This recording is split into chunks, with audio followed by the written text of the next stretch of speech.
Salam Guru Penggerak. Perkenalkan, saya Niputu Swandewi, CGP Angkatan 1 Kota Denpasar. Pada kesempatan kali ini saya akan menyampaikan mengenai koneksi antar materi pada modul 3.2, yaitu Pemimpin dalam Pengelolaan Sumber Daya.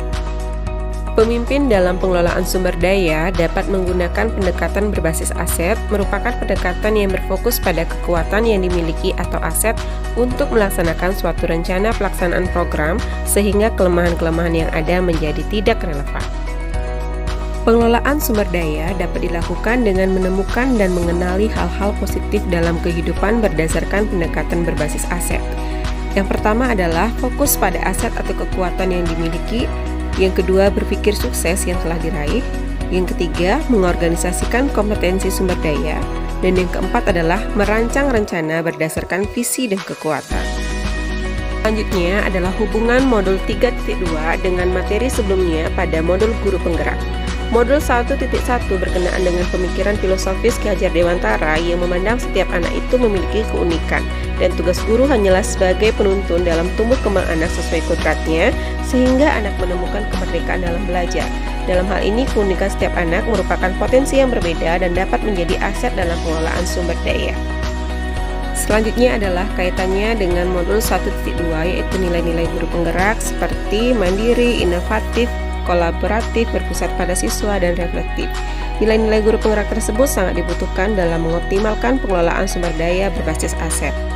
Berikutnya, modul 1.3, yaitu pendekatan inquiry apresiatif IA tahapan bagja, berkaitan dalam mengidentifikasi dan merumuskan penggunaan kekuatan atau aset yang ada dalam mengoptimalkan pengelolaan sumber daya berbasis aset.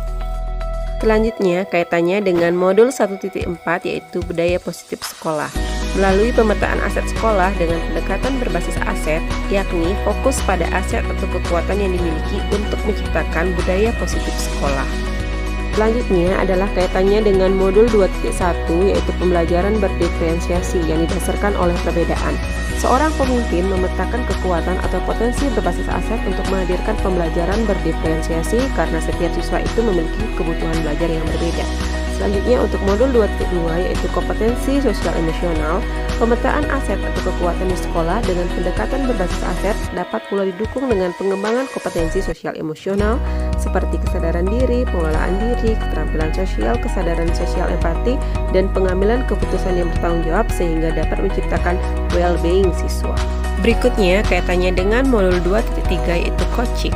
Pemetaan aset dapat dilakukan dengan coaching sehingga coachee dapat menemukan solusi sendiri melalui bimbingan dari coach dalam mengembangkan aset atau potensinya.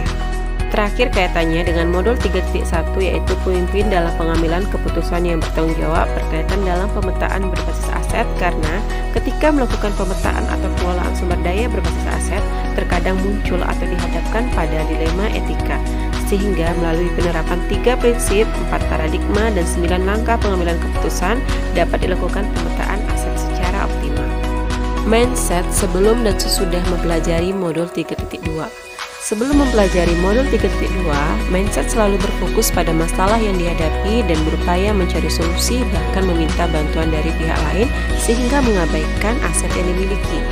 Namun setelah mempelajari modul 3.2, mindset berfokus pada kekuatan atau aset yang dimiliki dengan melakukan pemetaan aset yang dapat digunakan dalam pengelolaan sekolah atau program-program yang berkaitan dengan visi sekolah. Sekian yang dapat saya sampaikan. Terima kasih, salam dan bahagia.